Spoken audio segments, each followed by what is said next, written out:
On peut être chacun dans nos places, sur nos territoires, dans nos espaces respectifs, mais comment nous pouvons faire pour être en communion, pour travailler de concert les uns avec les autres? Parce que les défis de notre monde d'aujourd'hui sont immenses. Et comme l'a évoqué l'évêque tout à l'heure, personne n'est là pour donner la leçon les uns aux autres. Nous avons l'impression que tant bien que mal, nous sommes confrontés à ces immenses défis et nous nous rendons bien compte que tout seuls, nous n'y arrivons pas.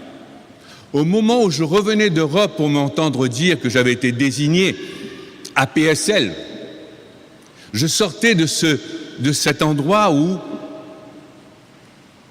les immensités des défis, la migration, ces grands pays d'Europe dits développés, complètement dépassés par les problèmes du jour, par les crises financières, par ces problèmes de migration qui causent tellement de problèmes où tout le monde semble dépassé.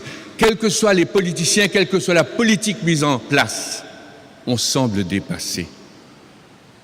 À ce moment-là, je revenais, il y avait à cette époque-là, vous savez, ce fameux bateau, l'Aquarius, là, qui se baladait de port en port en Europe, on repoussait ces pauvres gens qui venaient pour survivre.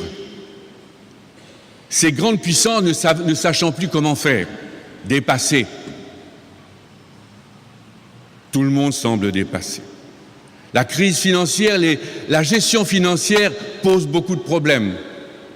Nous étions revenus, nous avons rencontré un prédicateur, un prêtre qui venait, qui était très impliqué en Suisse dans la réflexion concernant les finances. Et il avait cette phrase: malgré les menaces précédentes, les alertes qui ont été données sur le plan, sur la manière de gérer les finances dans le monde d'aujourd'hui, les leçons ne sont pas prises. On a l'impression qu'on a mis en place un système que nous ne savons plus arrêter. Il avait dit, après the fall of the wall of Berlin, après la chute du mur de Berlin, maintenant c'est Wall Street qui doit tomber. Ça ne peut pas continuer. Nous sommes donc comme tous dépassés.